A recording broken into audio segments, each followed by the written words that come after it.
ചെയ്യുന്നു. നമുക്ക് ഒരുമിച്ച് ധ്യാനിപ്പാൻ യാക്കോബിന്റെ ലേഖനം 2-ാം അധ്യായം അതിന്റെ 5-ാമത് വാക്യം ഇന്നത്തെ ധ്യാനത്തിനായി നമ്മൾ വായിക്കാം. യാക്കോബിന്റെ ലേഖനം 2-ാം അധ്യായം അതിന്റെ 5-ാമത് വചനം. പ്രിയ സഹോദരന്മാരെ, കേൾപ്പിൻ. ദൈവം ലോകത്തിൽ ദരിദ്രരായവരെ വിശ്വാസത്തിൽ സമ്പന്നരും തന്നെ സ്നേഹിക്കുന്നവർക്ക് വാഗ്ദത്തം ചെയ്ത രാജ്യത്തിന്റെ അവകാശികളും ആകേണ്ടതിന് തിരഞ്ഞെടുത്തില്ലയോ? നിങ്ങളോ ദരിദ്രനെ അപമാനിച്ചിരിക്കുന്നു. ഒരു നിമിഷം കൂടെ ശിരസ്സുകളെ നമിക്കാം, നമുക്ക് പ്രാർത്ഥിക്കാം. പരിശുദ്ധനായ ദൈവമേ, സ്വർഗ്ഗസ്ഥ പിതാവേ, യാക്കോബിനോട് ചേർന്ന് ജീവനുള്ള വചനത്തെ ധ്യാനിപ്പാൻ ദൈവത്തിന്റെ പരിശുദ്ധാത്മാവ് ഞങ്ങളെ സഹായിക്കണമേ. ക്രിസ്തുവിന്റെ മഹത്വം ഞങ്ങൾ വെളിപ്പെടുവാൻ ദൈവത്തിന്റെ ആത്മാവ് ഞങ്ങളോട് സംസാരിച്ചു കൊണ്ടിരിക്കണം. ഞങ്ങൾ ദൈവത്തിന്റെ സന്നിധിയിൽ ഞങ്ങളെ തന്നെ താഴ്ത്തുന്നു. ദരിദ്രരോടുള്ള ചില വാഗ്ദത്തങ്ങൾ ഇന്ന് പകൽ പ്രാപിച്ചെടുക്കുവാൻ സഹായിക്കണം. യേശുവിന്റെ നാമത്തിൽ തന്നെ ആമേൻ. ഹല്ലേലൂയ. ഇവിടെ അഭിഷേകൻ ഓർപ്പിക്കുന്നു, പ്രിയ സഹോദരന്മാരെ കേൾപ്പി. സഹോദരന്മാരോട് പറയുമ്പോൾ സഹോദരിമാരോടുമുള്ള ദൂതാണ്. ഏത് പുസ്തകത്തിൽ അധികം സംബോധനകളും സഹോദരന്മാരോടാണ് എങ്കിലും ദൈവസഭയോടാണ് പരിശുദ്ധാത്മാവ് സംസാരിക്കുന്നത്. ഇവിടെ പറയുന്നത്, ദൈവം ലോകത്തിൽ ദരിദ്രരായവരെ വിശ്വാസത്തിൽ സമ്പന്നരാക്കി. ഈ ലോകത്തിൽ സമ്പന്നരും ദരിദ്രരുമുണ്ട്. മത്തായി സുവിശേഷം 5-ാം അധ്യായം 3-ാം വാക്യം വായിക്കുമ്പോൾ യേശു കർത്താവ് പറയുന്നു, ആത്മാവിൽ ദരിദ്രരായവർ ഭാഗ്യവാന്മാർ, സ്വർഗരാജ്യം അവർക്കുള്ളതാണ്. ഇവിടെ എല്ലാം തികഞ്ഞ അവസ്ഥയിരിക്കുന്നവർക്ക് വേണ്ടി കർത്താവിനൊന്നും ചെയ്യാൻ കഴിയുന്നില്ല.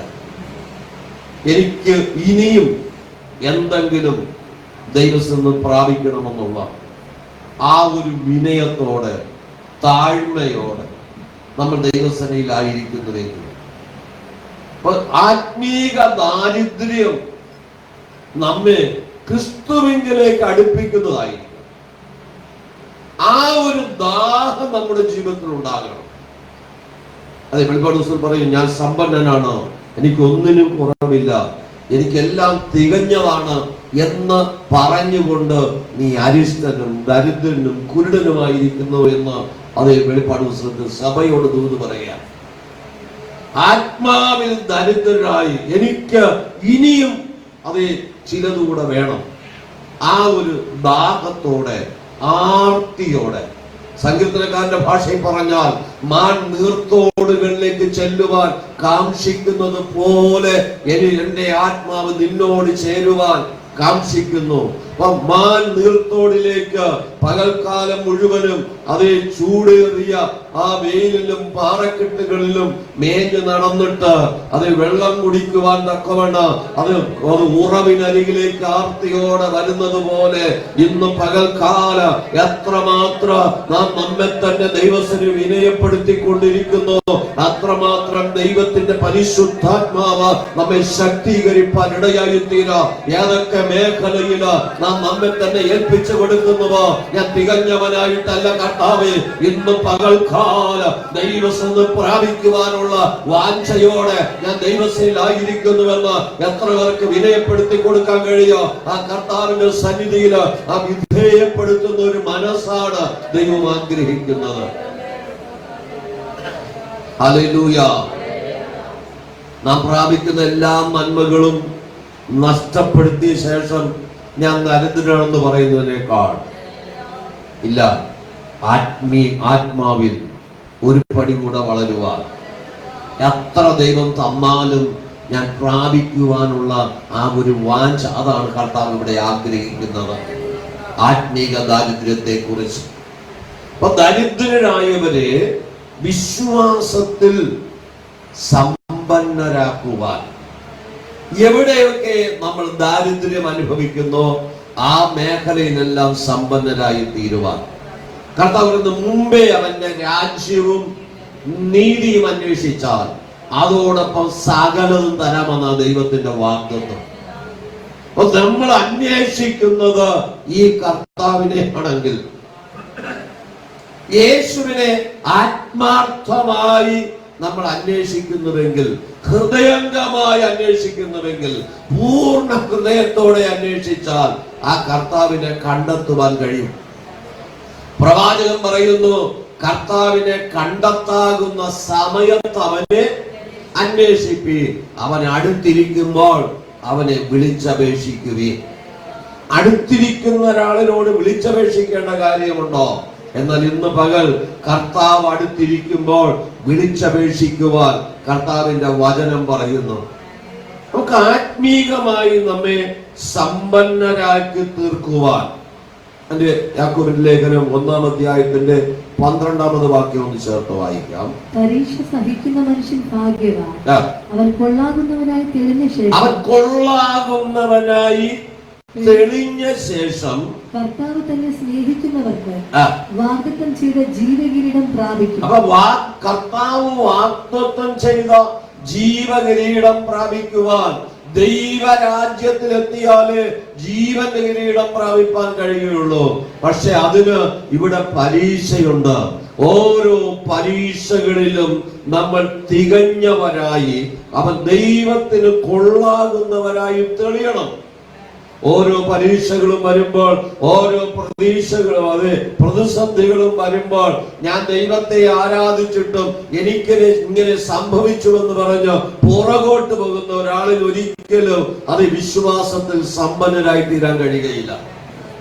വിശ്വാസത്തിൽ സമ്പന്നരാണെങ്കിൽ, നമ്മുടെ അകത്തെ മനുഷ്യന് ഒരു വിശ്വാസമുണ്ടെങ്കിൽ, ഞാൻ പലപ്പോഴും ഓർപ്പിക്കാറുണ്ട്, നട്ടലിന് ബലമുള്ള മനുഷ്യനെ നിവർന്നു നിൽക്കാൻ കഴിയുള്ളൂ. ചില പുരുഷന്മാരെ നിങ്ങൾ ശ്രദ്ധിച്ചിട്ടുണ്ടോ? ആ വ്യക്തികളുടെ തല കുനിയുകയില്ല, അവരിങ്ങനെ നിവർന്നേ നിൽക്കുള്ളൂ. പ്രത്യേകിച്ച് പോലീസ് ഡിപ്പാർട്ട്മെന്റിൽ ജോലി ചെയ്യുന്ന ആളുകളുടെ ഒരു 90% നിങ്ങൾ ശ്രദ്ധിച്ചാൽ അവർ തല നിവർന്നേ നിൽക്കുകയുള്ളൂ. അവരെ തിരഞ്ഞെടുക്കുന്നതിന്റെ ഒരു യോഗ്യതയാണ് നട്ടലിൽ വളവില്ലാത്തവരെ തിരഞ്ഞെടുക്കുന്നത്. പ്രതിസന്ധികൾ അവർ തളർന്നു പോവുകയില്ല. അവർ എന്തെല്ലാം പ്രയാസം വന്നാലും അവർ നിവർന്നു നിൽക്കും. ഇന്ന് പകൽ വിശ്വാസത്തിൽ സമ്പന്നരായവർക്ക് മാത്രമേ പ്രതിസന്ധികളിൽ, പരീക്ഷകളിൽ നിവർന്നു നിൽക്കാനായിട്ട് കഴിയുള്ളൂ. ഈ ലോകത്തിലെ സാഹചര്യം അനുസരിച്ച സ്വർഗത്തിലെ ദൈവം ഇസ്രായേലിലെ 1-ാമത്തെ രാജാവിനെ തിരഞ്ഞെടുക്കുമ്പോൾ അവന്റെ യോഗ്യത എന്താണ്? അവൻ കോമളത്വമുള്ളവനായിരുന്നു. പിന്നെയോ എല്ലാവരെക്കാളും തോൾ മുതൽ പൊക്കം കൂടിയവനായിരുന്നു ശൗൽ. ഒരു രാജാവായി തീരാനായിട്ട് ദൈവം തിരഞ്ഞെടുത്ത ഒരു മനുഷ്യൻ. ഈ ലോകത്തിൽ ഒരു ക്വാളിറ്റിയും ഇല്ലെങ്കിലും, അതെ, അവൻ കിരീടം വച്ചുകൊണ്ട് നിന്നാൽ, കിരീടം ഇല്ലെങ്കിലും അവൻ രാജാവാണെന്ന് ലോകത്തിന് അറിയാൻ കഴിയണം. എന്നെയും നിങ്ങളെയും ദൈവം തിരഞ്ഞെടുത്തത് രാജകീയ പുരോഹിത വർഗമായിട്ടാണ്. ലോകത്തിന്റെ നടുവിൽ നമ്മൾ അയ്യം വിളിക്കുന്നവരായി മാറരുത്. ലോകത്തിന്റെ നടുവിൽ നമ്മൾ തളർന്നു പോകുന്നവരല്ല. കഴിഞ്ഞ ആഴ്ച നമ്മൾ ചിന്തിച്ചു, തളർന്നിരിക്കുന്നവരെ വാക്കുകൊണ്ട് താങ്ങുവാൻ കർത്താവ് നമുക്ക് ശിഷ്യന്മാരുടെ നാവ് തന്നിരിക്കുന്നു. കഷ്ടങ്ങളും ശോധനകളും പ്രയാസങ്ങളും തകർച്ചകളും കടന്നു വരുമ്പോൾ പരീക്ഷ സഹിക്കുന്ന മനുഷ്യൻ ഭാഗ്യവാൻ, അവൻ കൊള്ളാകുന്നവനായി തെളിഞ്ഞ ശേഷം. അതേ വചന പത്രോസിനെ പറയുന്നു, നിങ്ങൾക്ക് സഹിപ്പാൻ കഴിയാത്ത പരീക്ഷ അവൻ തരാതെ പരീക്ഷയോടുകൂടെ പോക്കുവഴിയും തരുന്നവനാണ്. എന്തിനാ നമ്മൾ ഈ പരീക്ഷകളിലൂടെയൊക്കെ കടന്നു പോകുന്നത്? നാം ദൈവത്തിന് കൊള്ളാകുന്നവരായി തെളിയണം. പ്രയാസങ്ങൾ വരുമ്പോൾ, പ്രതിസന്ധികൾ വരുമ്പോൾ കർത്താവിന്റെ സന്നിധിയിൽ കർത്താവിനെ തള്ളിപ്പറയുവാനായിട്ട് ഇടയായി തീരുമോ? അതോ കർത്താവിൽ നിന്ന് അകന്നു പോകുമോ? നമുക്ക് അല്പമേ ശക്തിയുള്ളത് കർത്താവിന് അറിയാം. അതുകൊണ്ട് സഹിപ്പാൻ കഴിയുന്നത് മാത്രമേ കർത്താവ് തരികയുള്ളൂ. അപ്പൊ നമ്മുടെ ജീവിതത്തിൽ ശോധനകളും കഷ്ടതകളും പ്രയാസങ്ങളും കടന്നു വരും. കഴിഞ്ഞ തിങ്കളാഴ്ച നടന്ന ഒരു ബൈബിൾ ക്ലാസ് ഞാൻ പങ്കെടുക്കുമ്പോൾ ആ ദൈവദാസൻ പറഞ്ഞത്, നമുക്ക് വരുന്ന കഠിനമാകുന്ന ശോധനകൾ നമ്മുടെ ശുദ്ധീകരണത്തിനാണ് നമ്മൾ ചിന്തിച്ചാൽ നമുക്ക് നിരാശ ഉണ്ടാകുക. അതെല്ലാം നമ്മെ ശുദ്ധീകരിക്കുന്നതാണ്. കഠിനമാകുന്ന അത് ശോധനകളിലൂടെ ഒരു സ്വർണത്തെ ശോധന ചെയ്യുവാൻ നല്ല ചൂടേറിയ തീച്ചൂളയിലൂടെ കടത്തിവിട്ടെങ്കിൽ അതിന്റെ അഴുക്ക് മാറി തിളങ്ങുന്ന അനുഭവം ഉണ്ടാകുകയുള്ളൂ. നമ്മെ കർത്താവ് ചിലർക്ക് പറയാറുണ്ട്, ഇനിയും കർത്താവിന്റെ ശോധന ചെയ്ത് തീർന്നില്ലയോ എന്ന്. അങ്ങനെ ചിന്തിക്കുന്ന ആളുകളുണ്ട്. ഇല്ല, നമ്മളെ മരണം വരെ ഈ ശോധന ഉണ്ടാകും. എന്താ? കർത്താവിന്റെ സന്നിധിയിൽ അത് തികഞ്ഞവനായി തെളിയുക. അപ്പൊ ദൈവത്തിന്റെ സന്നിധിയിൽ പ്രാർത്ഥിക്കുന്ന ദൈവമക്കളെ, നമ്മളെ വിശ്വാസത്തിന് സമ്പന്നരായി തീരുവാൻ കർത്താവ് നമുക്ക് വേണ്ടി എന്താണ് ചെയ്തത്? 2 കൊരിന്ത്യർ ലേഖനം 8-ാം അധ്യായം അതിന്റെ 9-ാമത് വചനം. 2 കൊരിന്ത്യർ ലേഖനം 8-ാം അധ്യായത്തിന്റെ 9-ാമത് വചനം. നമ്മുടെ കർത്താവായ യേശുക്രിസ്തു സമ്പന്നനായിരുന്നിട്ടും അവന്റെ ദാരിദ്ര്യത്താൽ, ക്രിസ്തുവിന്റെ ദാരിദ്ര്യത്താൽ നിങ്ങൾ സമ്പന്നരാകേണ്ടതിന്. എന്താണ് ക്രിസ്തു അനുഭവിച്ച ദാരിദ്ര്യം? യേശുവിനെ അറസ്റ്റ് ചെയ്യാമെന്ന പടയാളി ഇവിടെ കാത് പത്രോസ് തന്റെ വാള് കൊണ്ട് വെട്ടുമ്പോൾ, ആ ഭാഗം വായിക്കുമ്പോൾ എന്നെ വല്ലാതെ ചിന്തിപ്പിച്ചു. കർത്താവ് പറഞ്ഞു, വാളെടുക്കുന്നവൻ വാളാൽ മരിക്കുമെന്നും നിന്റെ വാൾ ഉറയിലിടുക എന്നും പറയുമ്പോൾ, യേശു കർത്താവ് ഗെത്സമനിയിലേക്ക് പോകുമ്പോൾ അത് കർത്താവ് ചോദിക്കുന്നു, നിങ്ങളുടെ കയ്യിലുള്ള വാളും കൂടെ എടുത്തോളാനും പറയുന്നു. വീട്ടിൽ കൂടെ ആ ഭാഗം വായിച്ചാൽ പരസ്പര വിരുദ്ധമായിട്ട് തോന്നും. പക്ഷേ എന്നോ നിങ്ങൾക്ക് രക്ഷയ്ക്ക് വേണ്ടിയിട്ട് നിങ്ങൾ, എനിക്ക് എന്നെ സംരക്ഷിക്കാൻ നിങ്ങളൊന്നും ചെയ്യണ്ട. ചിലപ്പോൾ തിരിച്ചു വരുമ്പോൾ നിങ്ങൾക്ക് വാളിന്റെ ആവശ്യം വരുമെന്നായിരിക്കും കർത്താവ് കരുതിയത്. യേശു കർത്താവ് പത്രോസിനോടും ശിഷ്യന്മാരോടും പറയുന്നു, ഞാൻ ഒരു വാക്ക് കൽപ്പിച്ചാൽ കോടിക്കണക്കിന് ദൂതന്മാർ നടക്കാൻ കഴിയുന്ന ഒരു ദൈവത്തിന്റെ മകനാണ് ഞാൻ. അതുകൊണ്ട് ഇപ്പൊ നീ വാള് എടുക്കേണ്ട. ഇവിടെ കൊരിന്ത്യർ പൗലോസ് ഓർപ്പിക്കുന്നത്, യേശുക്രിസ്തു സമ്പന്നനായിരുന്നിട്ടും എന്താണ് കർത്താവിന്റെ സമ്പന്നത? ദൈവത്തോടുള്ള സമത്വത്തിൽ പിതാവും പുത്രനും പരിശുദ്ധാത്മാവും ഒരേ ആളത്വത്തിലായിരിക്കുമ്പോൾ, ഫിലിപ്പിയ ലേഖനം പറയുന്നു, ദൈവമഹത്വം മാറ്റിവെച്ച വേഷത്തിൽ മനുഷ്യനായി ഈ ഭൂമിയിലേക്ക് ഇറങ്ങി വന്നു. യേശു മനുഷ്യപുത്രൻ എന്നാണ് തന്നെ തന്നെ വെളിപ്പെടുത്തിയിരിക്കുന്നത്. ശരിക്കും മനുഷ്യപുത്രനാണോ എന്ന് ചോദിച്ചാൽ പൂർണ്ണ മനുഷ്യനും പൂർണ്ണ ദൈവമാണ് ക്രിസ്തു. ഒരു മനുഷ്യനും പൂർണ്ണനായി തീർന്നിട്ടില്ല. പൂർണ്ണ മനുഷ്യനും പൂർണ്ണ ദൈവവുമായ കർത്താവ് ഇവിടെ കർത്താവിനെ കുറിച്ച് പറയുന്നു, ക്രിസ്തു സമ്പന്നനായിരുന്നു. പഴയ നിയമത്തിൽ കർത്താവിന്റെ വചനം പഠിക്കുമ്പോൾ കാണാൻ കഴിയുന്നത്, പിതാവായ ദൈവത്തിന്റെ മടിയിൽ ഓമനിച്ചു കൊണ്ടിരുന്ന പുത്രനാണ് ക്രിസ്തു. ഭൂമിയിൽ എന്തെല്ലാം സൃഷ്ടിക്കപ്പെട്ടോ അതെല്ലാം സൃഷ്ടിച്ചത് കർത്താവാണ്. ആ കർത്താവ് ആ സമ്പന്നനായിരുന്നിട്ടും തന്റെ ദാരിദ്ര്യത്താൽ ഞാനും നിങ്ങളും സമ്പന്നരായി തീരുവാൻ, ആത്മീകമായി നാം സമ്പന്നരായി തീരുവാൻ, എന്റെ നിമിത്തം ദരിദ്രനായി തീർന്ന കൃപ നിങ്ങൾ അറിയുന്നു. കർത്താവ് സമ്പന്നനായിരുന്നു, സമ്പന്നന്മാരോട് കൂടെയായിരുന്നു, ഉന്നതങ്ങളിലായിരുന്നു, ശ്രേഷ്ഠമായ പദവിയിലായിരുന്നു. മോശയോട് പറയുന്നു, എനിക്ക് തുല്യനായി പറയുവാൻ ഭൂമിയിൽ ഒന്നുമില്ല, ഞാനാകുന്നവൻ ഞാനാകുന്നു. അത്രമാത്രം ഉന്നതങ്ങളിലായിരുന്ന ആ കർത്താവ് എന്തുകൊണ്ട് ദരിദ്രനായി തീർന്നു? അവസാന നിമിഷം അതേ തനിക്ക് ഒരു വസ്ത്രം പോലും ഉടുക്കാൻ കൊടുക്കാതെ തന്റെ അങ്കി പടയാളികൾ ചീട്ടിട്ട് വിഭാഗിക്കത്തക്കവണ്ണം കർത്താവ് ദരിദ്രനായി മാറിയത് എന്നെയും നിങ്ങളെയും സമ്പന്നരാക്കുവാൻ. ഇവിടെ വിശ്വാസത്തിൽ സമ്പന്നരായി തീരുവാൻ ഞാൻ നിമിത്തം ക്രിസ്തു ദരിദ്രനായി തീർന്നു. അതുകൊണ്ടാണ് കർത്താവ് പറഞ്ഞത്, ആത്മാവിൽ ദരിദ്രരായവർ ഭാഗ്യവാന്മാർ, സ്വർഗരാജ്യം നമുക്കുള്ളത്. അപ്പൊ നമ്മളൊക്കെ ആ ദൈവരാജ്യത്തെ കുറിച്ചുള്ള വെളിപ്പാട് നമ്മുടെ അകത്ത് വരുമ്പോഴാണ് ചിലതിനെ ചപ്പെന്നും ചവറെന്നും എണ്ണുവാനായിട്ട് കഴിയുന്നത്. ഈ ലോകത്തിലുള്ള ഒരു സ്ഥാനമാനങ്ങളോ അധികാരങ്ങളോ സാഹചര്യങ്ങളോ നമ്മെ സ്വർഗത്തിൽ കൊണ്ടുപോകാൻ ഉപാധിയല്ല. അതെല്ലാം ഈ ലോകം കൊണ്ട് തീരുന്നതാണ്. സകല ദൈവമക്കളും കർത്താവിന്റെ സന്നിധിയിൽ തുല്യരാണ്. അവിടെ പാവപ്പെട്ടവനെന്നോ പണക്കാരനെന്നോ പണ്ഡിതനെന്നോ പാമനെന്നോ വ്യത്യാസം കർത്താവിന്റെ സന്നിധിയില്ല. വെളുത്തവനെന്നോ കറുത്തവനെന്നോ കർത്താവിന്റെ സന്നിധി വ്യത്യാസമില്ല. കർത്താവ് പറയുന്നത്, ജ്ഞാനികളെ ലജ്ജിപ്പിക്കാൻ ദൈവം ഭോഷന്മാരെ തിരഞ്ഞെടുത്തു. യാക്കോബ് അതിനെ കുറിച്ച് പറയുന്നത് ഒന്ന് വായിക്കാൻ, 2-ാം അധ്യായം 1-2 വാക്യങ്ങൾ. സഹോദരന്മാരെ, തേജസ്സുള്ളവനായി നമ്മുടെ കർത്താവായ യേശുക്രിസ്തുവിൽ വിശ്വസിക്കുന്ന നിങ്ങൾ മുഖപക്ഷം കാണിക്കരുത്. തേജസ്സുള്ള കർത്താവിൽ വിശ്വസിക്കുന്ന നിങ്ങൾ മുഖപക്ഷം കാണിക്കരുത്. നിങ്ങളുടെ പള്ളിയിൽ മോടിയുള്ള വസ്ത്രം ധരിച്ചും പൊന്മോതിരം ഇട്ടും കൊണ്ട് ഒരുത്തനും മുഷിഞ്ഞ വസ്ത്രം ധരിച്ച ഒരു ദരിദ്രനും വന്നാൽ നിങ്ങൾ മോടിയുള്ള വസ്ത്രം ധരിച്ചവരെ നോക്കി, ഇവിടെ സുഖേന ഇരുന്നാലും എന്ന് ദരിദ്രനോട് നീ അവിടെ നിൽക്ക, അല്ലെങ്കിൽ എന്റെ പാദപിടത്തങ്ങൾ ഇരിക്ക എന്നും നീ പറയുന്നു എങ്കിൽ നിങ്ങൾ ഉള്ളിൽ പ്രമാണമില്ലാതെ ന്യായരഹിതമായി വിധിക്കുന്നവരാ ഇല്ലയോ? അവിടെ പറയുന്നത്, ദൈവ സഭയ്ക്കകത്ത് സകലരും തുല്യരാണ്.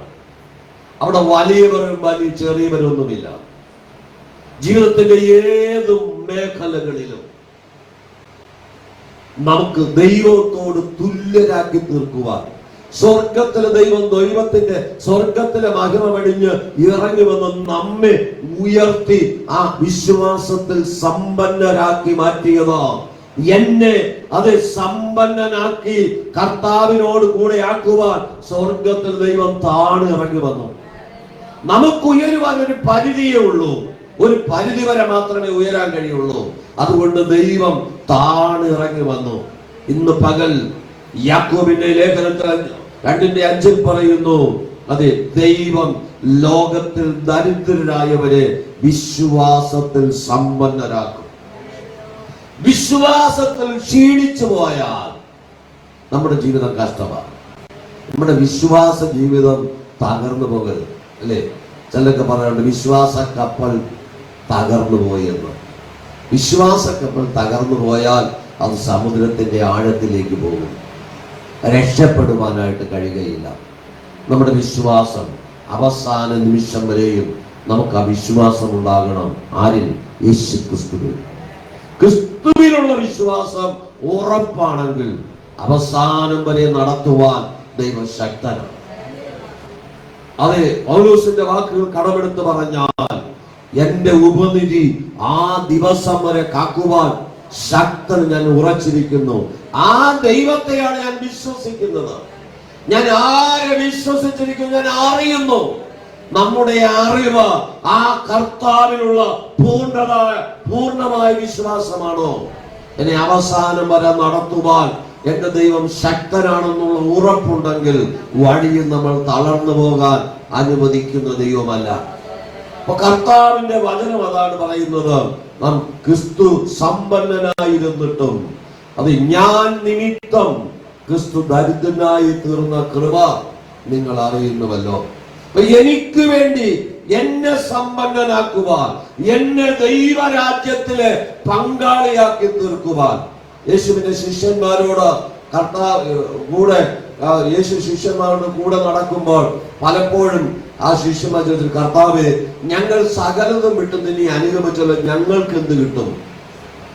കർത്താവ് പറഞ്ഞു, എന്റെ രാജ്യത്തിൽ 12 സിംഹാസനത്തിൽ നിന്ന് 12 ഗോത്രത്തെ ഞാൻ വിധിക്കും. എന്റെ മേശയിൽ നിങ്ങളായിരിക്കും. കർത്താവിന്റെ മേശയിൽ പന്തിഭോജനം പങ്കിടുവാൻ ദൈവം അവർക്ക് അവകാശം കൊടുത്തു. ഇന്ന് പകൽക്കാലം നമ്മെ സമ്പന്നരാക്കി തീർക്കുവാൻ ആർക്കാണ് ഈ പദവി ലഭിച്ചത്? കടലിൽ മീൻ പിടിക്കാൻ മാത്രം അറിയാവുന്ന, ഈ ലോകത്തിലെ വിദ്യാഭ്യാസമോ ഈ ലോകത്തിലോ ജ്ഞാനവും ഇല്ലാത്ത ആളുകളാണ് അധികം പേരും. പക്ഷേ പത്രോസ് മീൻ പിടിക്കാൻ മാത്രം അറിയാവുന്ന മനുഷ്യൻ. കടലിൽ ജീവിക്കുന്നവരുടെ സാഹചര്യം എന്ന് പറഞ്ഞാൽ, ജനിച്ചു കഴിഞ്ഞാൽ ഒരു 3 വയസ്സൊക്കെ ഉള്ളപ്പോൾ തന്നെ അവർ കടലിൽ നീന്താൻ അറിയും. കുഞ്ഞുങ്ങള് പ്രാഥമിക കർമ്മങ്ങളെല്ലാം കടപ്പുറത്താണ് പലരും. ഇപ്പൊ അതിന് കുറെ വ്യത്യാസമുണ്ട്. അവിടെ കടൽ വെള്ളത്തിൽ താഴോട്ട് പോകാതെ അവർ നീന്താനായിട്ട് പഠിക്കും. ഒരു 10 വയസ്സൊക്കെ ആകുമ്പോൾ ഈ അപ്പനെ സഹായിക്കാനായിട്ട് വള്ളത്തിൽ കൂടെ പോകും. ഇവിടെ വിദ്യാഭ്യാസമൊക്കെ ചിലപ്പോൾ എഴുതാനും വായിക്കാനും അറിയാവുന്ന അത്ര വിദ്യാഭ്യാസമേ ഉള്ളൂ പലർക്കും. ഇപ്പൊ കുറെ പേരൊക്കെ വിദ്യാഭ്യാസത്തിലൊക്കെ വരുന്നു. പക്ഷെ പഴയ കാലത്തില് അപ്പന്റെ കൂടെ സഹായിയായിട്ട് മീൻ പിടിക്കാനും വല വലിക്കാനും പോകുന്നതാണ് പതിവ്. വേദപുസ്തകം പഠിക്കുമ്പോൾ ഈ പത്രോസിനെയൊക്കെ കുറിച്ച് ഈ ലോകത്തിലെ ഒരു ജ്ഞാനവും ഇല്ലാത്തവനും നമ്മൾ പറയുമ്പോൾ, പത്രോസിന്റെ ലേഖനം വായിച്ചു നോക്കിയാൽ ലോകത്തിൽ ആരുമില്ലാത്ത വെളിപ്പാടുകളാണ് അതിനകത്ത് പറഞ്ഞിരിക്കുന്നത്. അല്ലേ? ഭൂമി പൊട്ടാൻ പോകുന്നു, കീറാൻ പോകുന്നു. ഇന്നത്തെ ശാസ്ത്രജ്ഞന്മാർക്ക് പോലും കണ്ടെത്താൻ കഴിയാത്ത ആറ്റം ബോംബിനെ കുറിച്ച് പത്രോസ് പ്രവചിച്ചു പറഞ്ഞിരിക്കുക. അപ്പൊ പത്രോസിന്റെ ജ്ഞാനത്തിന്റെ ഉറവിടം ക്രിസ്തുവാണ്. അന്ത്യോക്യയിലെ ആളുകൾ പറയുന്നു, ഇവർ സാധാരണക്കാരും മീൻപിടുത്തക്കാരുമാണല്ലോ, എന്താ ഇവർക്ക് ഇത്ര കഴിവ്, എന്താ ഇവരിലൂടെ ഇവർ ഭൂലോകത്തെ കീഴ്മേൽ മറിക്കുന്നവരായി മാറുന്നത്? അവർ ക്രിസ്തുവിനോട് കൂടെ നടന്നവരാ. 3.5 വർഷക്കാലം ക്രിസ്തുവിനോട് കൂടെ അത് നടന്ന ആ പത്രോസിനെയോ ശിഷ്യന്മാരെ നോക്കി ലോകം വിളിച്ചു പറഞ്ഞു, ഇവർ ഭൂലോകത്തെ കീഴ്മേൽ മറിക്കുന്നവരാണെന്ന്. രക്ഷിക്കപ്പെട്ട ദൈവമേ, നീ ക്രിസ്തുവിനോട് കൂടെയാണ് യാത്ര ചെയ്യുന്നതെങ്കിൽ നിന്നെ സമ്പന്നനാക്കുവാനാണ് എന്റെ കർത്താവ് സ്വർഗത്തിലെ മഹത്വം വിട്ട് ഭൂമിയിലേക്ക് ഇറങ്ങി വന്നത്. നമ്മൾ സാധാരണക്കാരാണെങ്കിൽ അസാധാരണമായ വീര്യപ്രവൃത്തികളെ ചെയ്യുവാൻ എന്നെയും നിങ്ങളെയും എന്റെ കർത്താവ് വിളിച്ചിരിക്കുന്നു. കഴിഞ്ഞ ശബത്ത് വിശുദ്ധ ദിവസം ചിന്തിച്ചോ, ഒരു അപൂർവ കാര്യം നിങ്ങളുടെ ഇടയിൽ സംഭവിക്കുമെന്ന്. ഇന്ന് പകൽക്കാലം നമ്മെ കൊണ്ട് അത്യപൂർവമായ കാര്യങ്ങളെ ചെയ്യിക്കുവാൻ സ്വർഗത്തിലെ മഹിമ വെടിഞ്ഞ കർത്താവ് ഭൂമിയിലേക്ക് ഇറങ്ങി വന്നു. എന്നെയും നിങ്ങളെ വിശ്വാസത്തിൽ സമ്പന്നരാക്കി മാറ്റുവാൻ. ഹല്ലേലൂയ! കർത്താവ് സ്വർഗത്തിലെ മഹിമ വിട്ടിറങ്ങി വന്നത് എന്നെയും നിങ്ങളെയും വിശ്വാസത്തിൽ സമ്പന്നരാക്കി മാറ്റുവാൻ. ലൂക്കോസ് സുവിശേഷം 12-ാം അധ്യായം അതിന്റെ 21-ാമത് വാക്യം. ലൂക്കോസ് സുവിശേഷം 12-ാം അധ്യായം 21-ാമത് വാക്യം. ദൈവവിഷയമായി സമ്പന്നനാകാതെ അവിടെ പറയുന്ന ഒരു കർത്താവിന്റെ പഠിപ്പിക്കല. നമ്മൾ സമ്പന്നരാകാൻ ആഗ്രഹിക്കുന്നവരാ. സമ്പത്തില്ലാതെ ഈ ലോകത്ത് ജീവിക്കാൻ കഴിയില്ല. സമ്പത്ത് പാപമല്ല. പക്ഷെ കർത്താവ് പറയുന്നു, നമ്മൾ ദൈവ വിഷയമായി സമ്പന്നരാകണം. ദൈവം ആഗ്രഹിക്കുന്ന നിലയിൽ നമ്മൾ സമ്പന്നരാകണം. ഈ ലോകത്തിലെ സമ്പത്ത് ദൈവം തരുന്നതനുസരിച്ച് ആത്മീകമായി നമ്മൾ സമ്പന്നരാകണം. രണ്ടും അത് തുലനം പ്രാപിച്ചു വേണം പോകുവാൻ. ഇന്നത്തെ ലോകത്തിന്റെ പോക്ക് ഭൗതികമായ സമ്പത്ത് വർദ്ധിക്കുമ്പോൾ ആത്മീകമായി നമ്മൾ താഴുകയാണ്. ആത്മീകമായും വളരുവാൻ, ഭൗതികമായി ദൈവം നമ്മെ വളർത്തുമ്പോൾ ആത്മീകമായും വളരുവാൻ നമ്മൾ വില കൊടുക്കുവാൻ കഴിഞ്ഞാൽ, എന്നെ സമ്പന്നനാക്കുവാൻ സ്വർഗത്തിലെ ദൈവത്തിന്റെ പുത്രനായ ക്രിസ്തു ആ ദൈവം മഹത്വം മാറ്റിവെച്ച് ഭൂമിയിലേക്ക് ഇറങ്ങി വന്നു. അത് എന്നെ സമ്പന്നനാക്കുവാൻ. ഭൗതികമായ സമ്പത്ത് ദൈവം തരുമ്പോൾ നമ്മൾ ആത്മീക സമ്പത്തിന് ആവശ്യമുള്ളത് ഒരുക്കണം. നമുക്ക് ഈ ഡിസംബർ മാസത്തില് ധാരാളം മീറ്റിംഗ് അല്ലേ? ഈ വരുന്ന ചൊവ്വാഴ്ച ഉപവാസ പ്രാർത്ഥനയുണ്ട്, ബുധനാഴ്ച ഉപവാസ പ്രാർത്ഥനയുണ്ട്, ഈ വരുന്ന വെള്ളി ശനി ഉപവാസ പ്രാർത്ഥനയുണ്ട്, പിന്നെ 3 ദിവസത്തെ അത് സഹോദരന്റെ ഭവനത്തിൽ ഉപവാസ പ്രാർത്ഥനയുണ്ട്, പിന്നെ 2 ദിവസം ബൈബിൾ ക്ലാസ് ഉണ്ട്. ഇതൊക്കെ പിന്നെയും ധാരാളം മീറ്റിങ്ങുകൾ നമുക്ക് അറ്റൻഡ് ചെയ്യുവാനായിട്ട് ഉണ്ട്. കൺവെൻഷൻ യോഗങ്ങള്, അതേ സഭായോഗങ്ങള്, ഇതൊക്കെ നോക്കുമ്പോൾ ഈ മാസത്തിന്റെ ഡിസംബർ മാസത്തിന്റെ ഏകദേശം പകുതി ദിവസങ്ങൾ നമുക്ക് ആരാധിക്കാനുള്ള ഭാഗ്യമുണ്ട്. ഹല്ലേലൂയ. അതിനെ എത്രമാത്രം നമ്മൾ പ്രയോജനപ്പെടുത്തുന്നു എന്നുള്ളതാണ്. ആത്മീകമായി വളരുവാൻ, ആത്മീകമായി സമ്പന്നരായി തീരുവാൻ നമുക്കകത്തൊരു ദാഹമുണ്ടാകും, അകത്തൊരു താല്പര്യമുണ്ടാകും. ഈ കഴിഞ്ഞ ഈ ഡിസംബർ മാസം 23, 24, 22, 23, 24 തീയതികളില് ഒരു ബൈബിൾ ക്ലാസ് ഉണ്ടെന്ന് ഞാൻ അറിഞ്ഞപ്പോൾ തന്നെ എന്റെ ഡയറിയിൽ ഇങ്ങനെ ഞാൻ കുറിച്ചിട്ടു, വരച്ചിട്ടു. എന്ന് പറഞ്ഞാൽ എന്തെങ്കിലും ദൈവത്തിൽ നിന്ന് കേൾക്കുവാൻ ഉള്ള ഒരു അവസരമാണത്. നമ്മൾ പലപ്പോഴും അതിനായിട്ട് ഒരു വാഞ്ച ഉണ്ടാകണം. എന്തെല്ലാം കാര്യങ്ങൾ ക്രമീകരിച്ചാലാണ് 2 ദിവസം നമുക്ക് ഇരിക്കാൻ കഴിയുക സ്വസ്ഥമായിട്ട്. അതിന് നമ്മൾ നമ്മുടെ മനസ്സുകൊണ്ട് തയ്യാറെടുപ്പ്. പല കാര്യങ്ങളും ഉണ്ടാകാം, ബന്ധപ്പാടുകൾ ഉണ്ടാകാം, അല്ലേ? പാസ്റ്റർക്ക് ഇതൊക്കെ പറയാം, പാസ്റ്റർക്ക് വേറെ പണിയൊന്നുമില്ലല്ലോ, ഞങ്ങൾക്ക് എന്തെല്ലാം കാര്യങ്ങളുണ്ട്.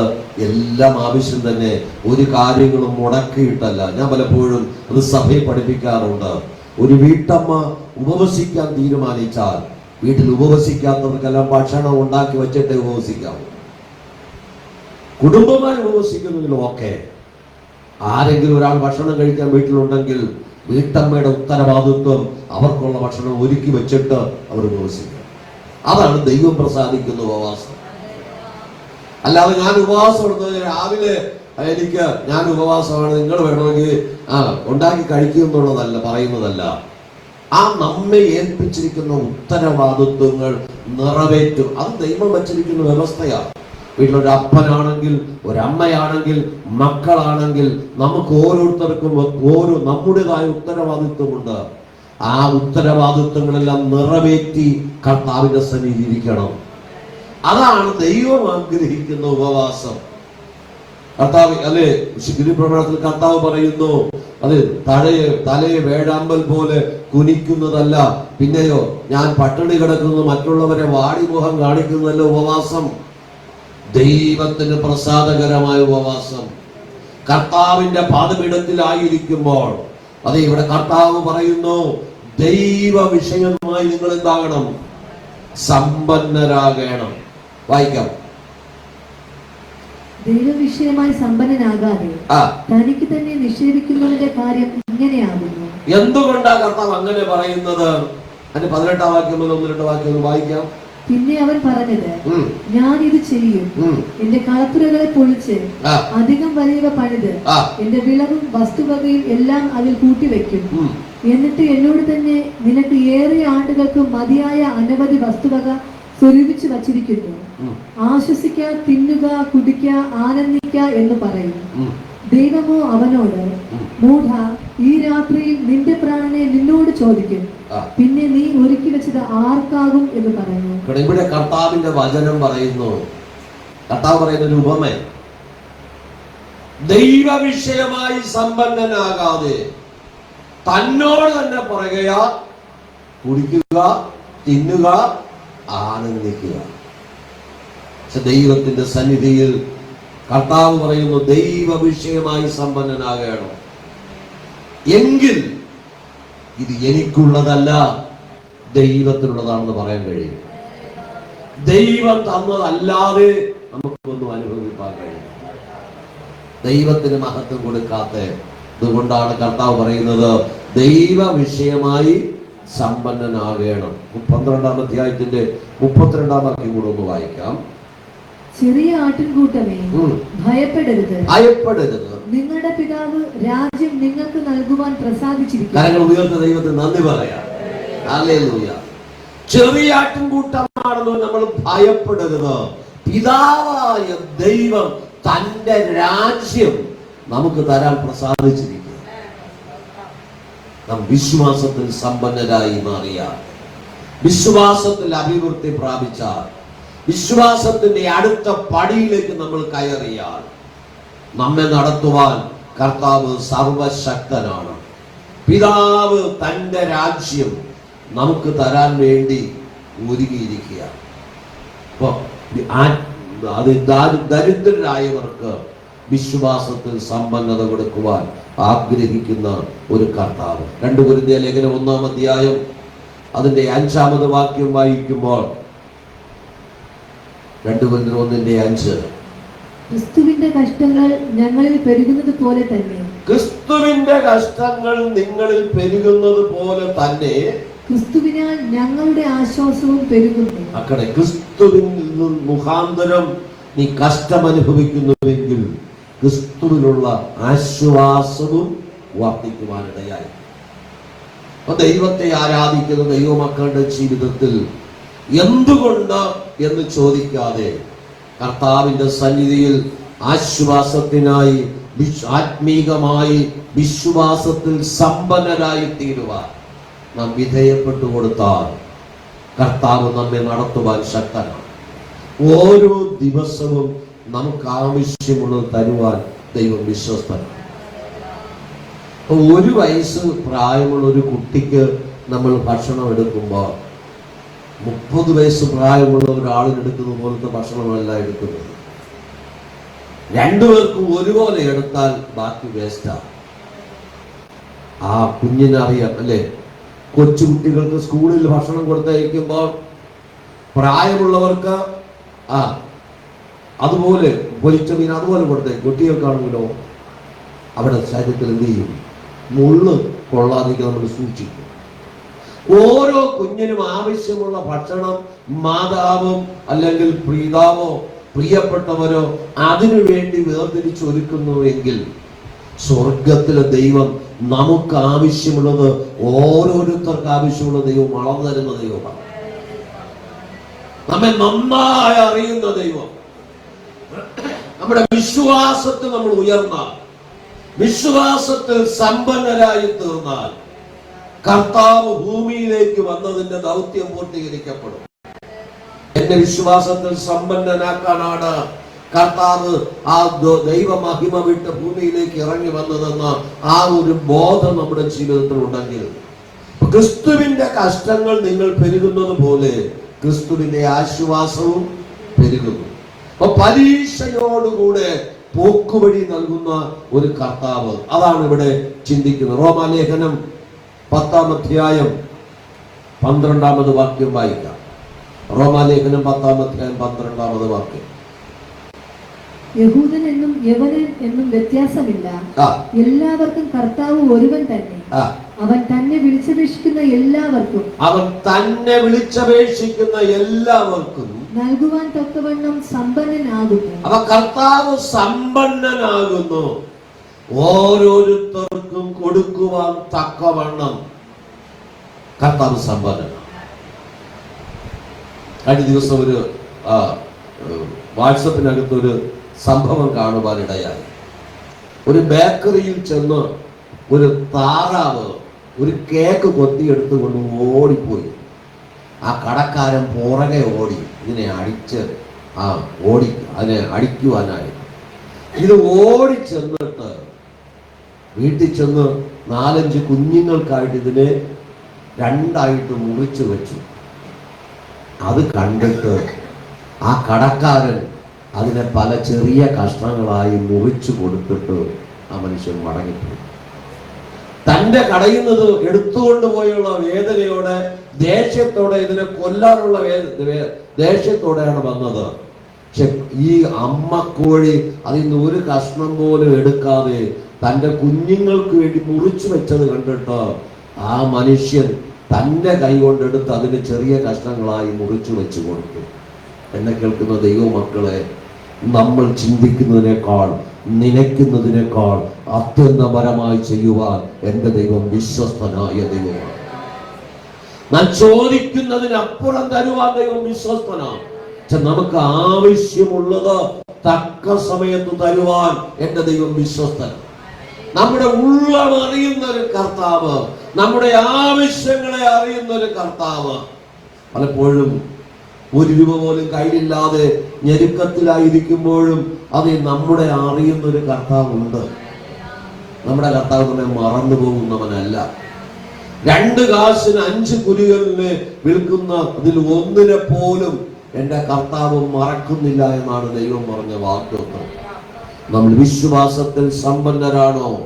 അപേക്ഷിക്കുന്നവർക്ക് കൊടുക്കാൻ കർത്താവ് സമ്പന്നനാണ്. ഇന്ന് പകൽ ചോദിക്കുക അല്ലേ? കർത്താവിന്റെ ദാസൻ കുഞ്ഞുങ്ങളുടെ വാ തുറന്നു പാടുന്ന പറയേണ്ട കാര്യമുണ്ടോ? കൊച്ചുകുട്ടികളാണോ?